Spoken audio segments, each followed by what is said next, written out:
Hey guys, it's your girl Lauren Ruby. I'm back with another reaction video. It's about a title. I'm reacting to how funny Mike went from killing people to a comedian. Body and facing a murder charge to becoming a family-friendly YouTuber stacking millions. Funny Mike's story is one of the wildest flips the internet's ever seen.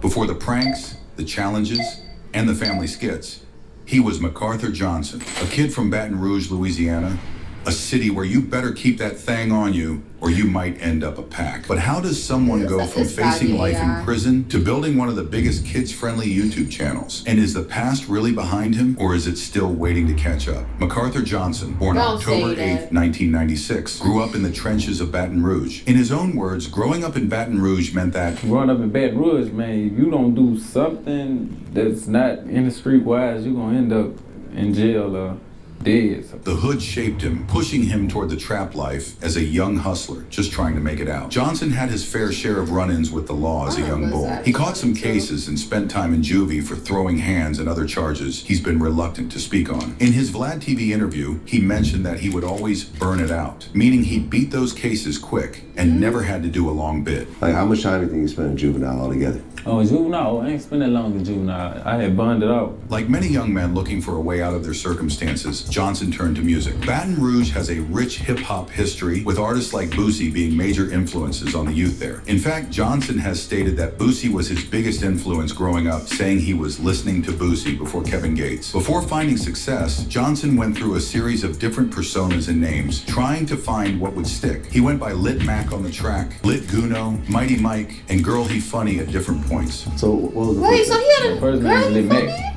Lil Mac on the track. Lit Mac on the track. Lil Mac on the track. Yeah, see, that was my first. Pimp? Shit, I slapped them hoes down for real. real time. But that was one of my rap names. Initially, he tried to make it as a rapper, but when that Odin Valhalla Rising, now available on mobile and PC, exclusively with Google Play Games.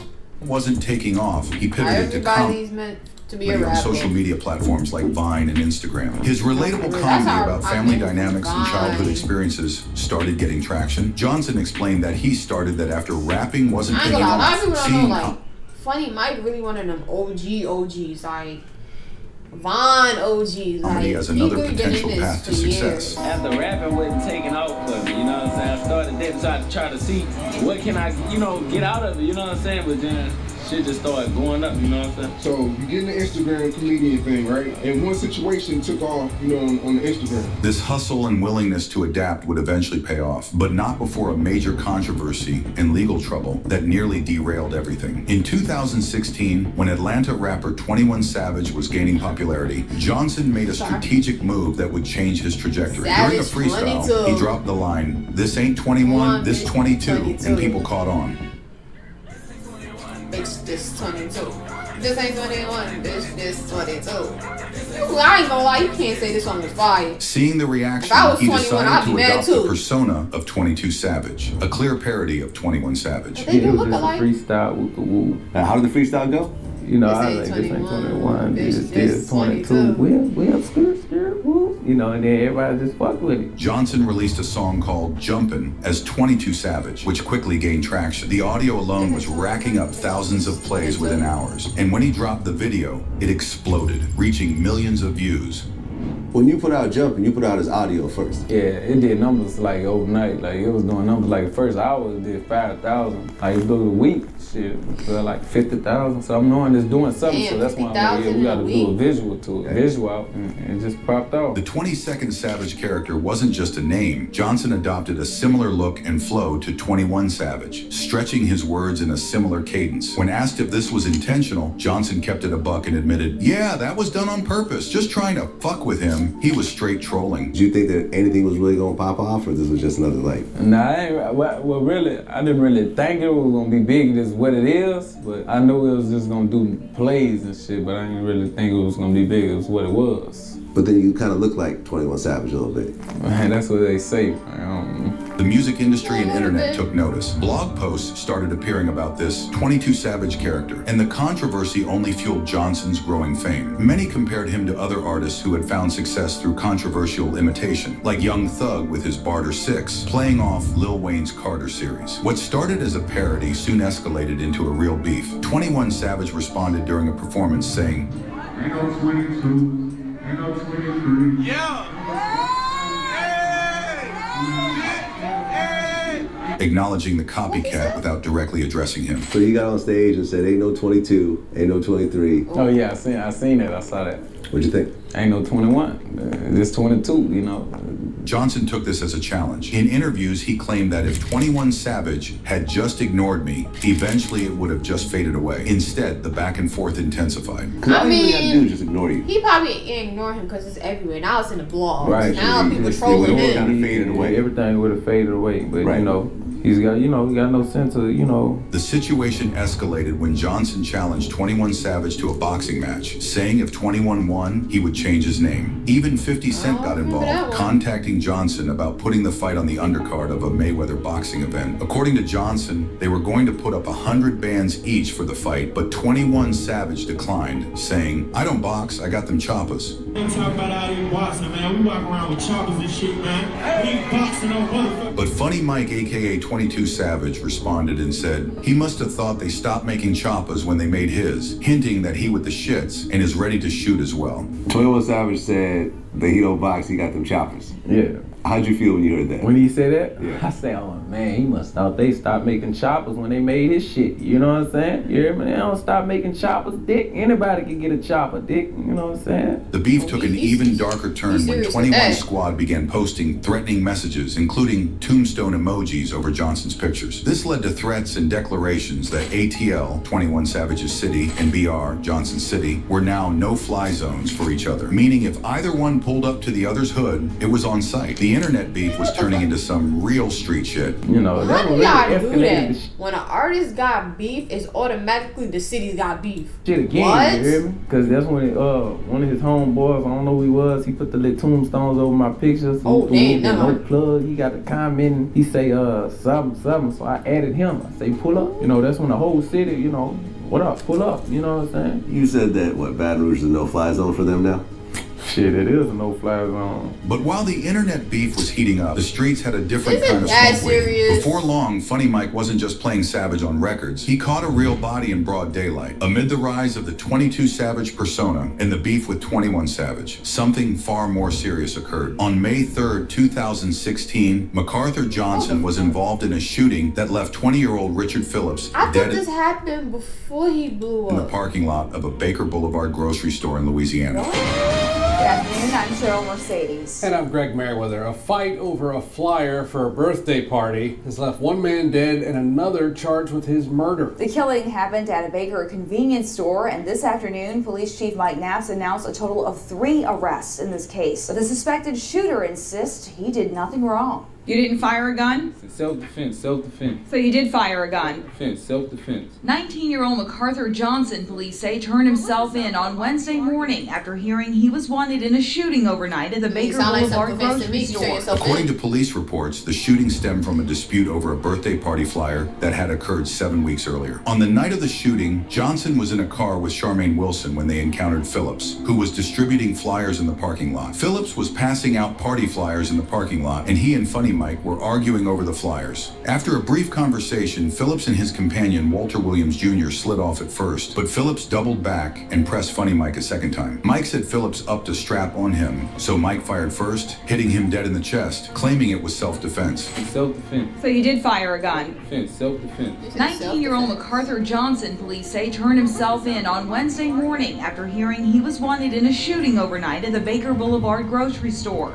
Richard Phillips, known as Rah-Rah, also 19, died after being shot in the chest. But here's the thing, nobody ever confirmed if Phillips even had a pole on him, and whether it was real self-defense or not is still really shaky. Phillips ended up dying from the shot. Later that day, Funny Mike got booked along with 2 other dudes that were riding with him. They charged him with second-degree murder, illegal use of a weapon, and obstruction of justice. Mike admitted he squeezed the trigger, but tried to play the self-defense card. Problem is, the cops had video footage, and it didn't match his story. story. A report said they tried to lie and claim Phillips was strapped, but one of the passengers folded when the feds showed him the surveillance footage, and the footage showed Phillips didn't have no gun. Funny Mike's bond got set at $370,000. So how Funny Mike out right now? But he had the bread and bonded out quick, at least for the moment. In interviews after the shooting, Johnson seemed ice cold about the serious charges hanging over his head. When asked how he felt with a murder case pending, he responded, "I don't feel no type of way. I don't think about it, just fuck it." This showed how desensitized he was to the streets. Man was facing decades, but acting like it wasn't nothing but a thing. What?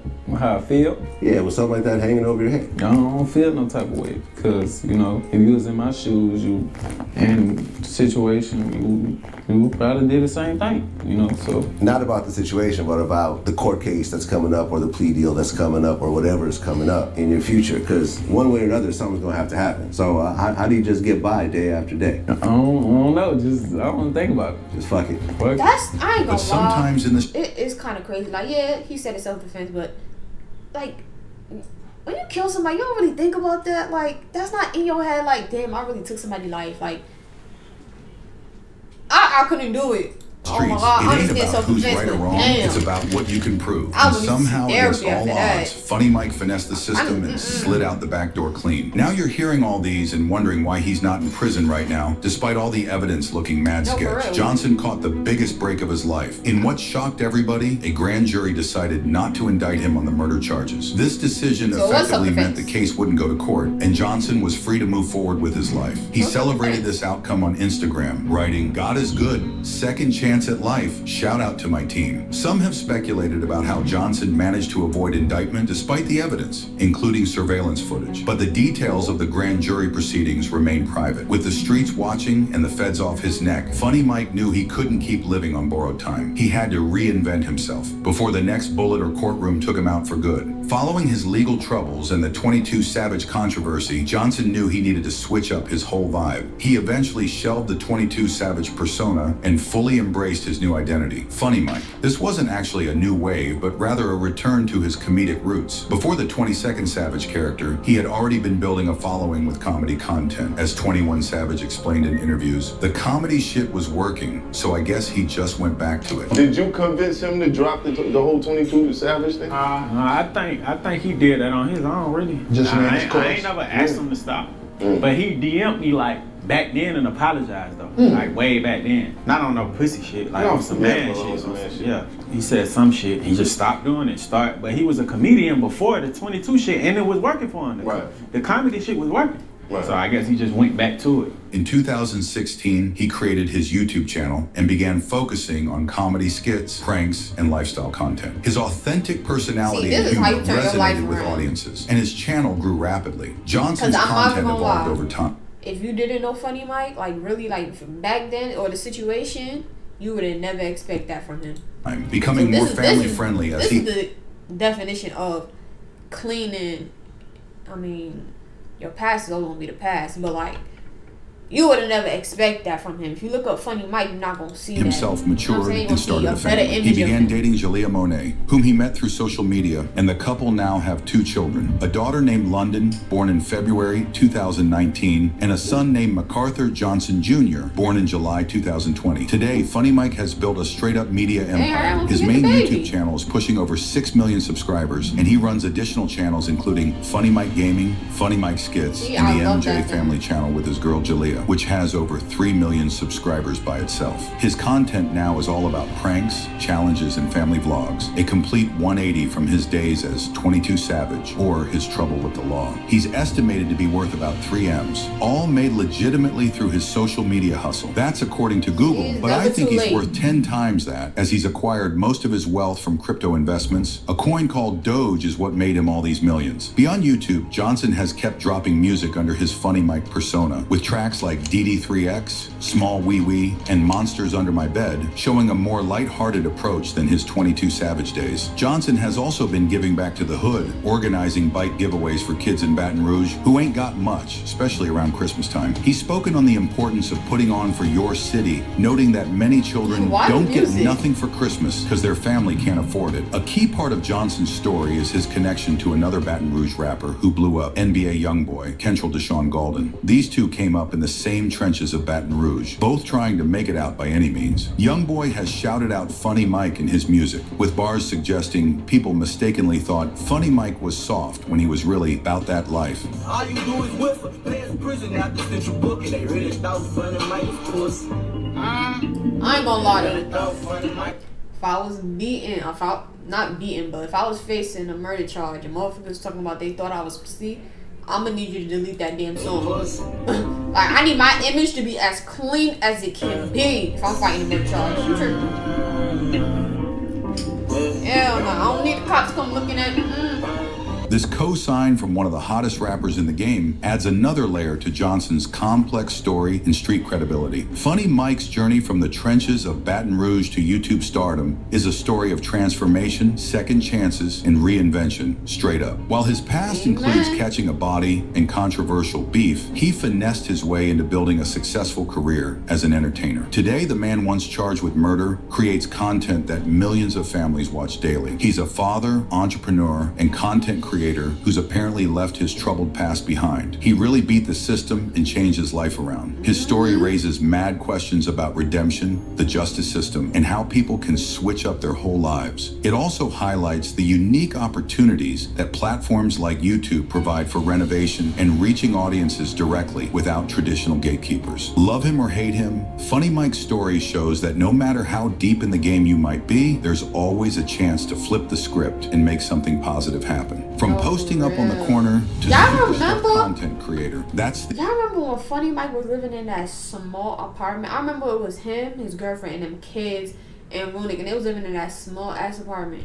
Now look at him, big ass mansion. The American dream in the digital age. Let us know down below. What do y'all think of Funny Mike's interesting story? Like, people like him, I've been watching from the start till now, and it's like, damn, like, that make me never want to give up. But if you like this reaction, you know what to do. Like, comment, subscribe, turn that post notification bell on so you know when I bring a new video, and I'll see you in my next video.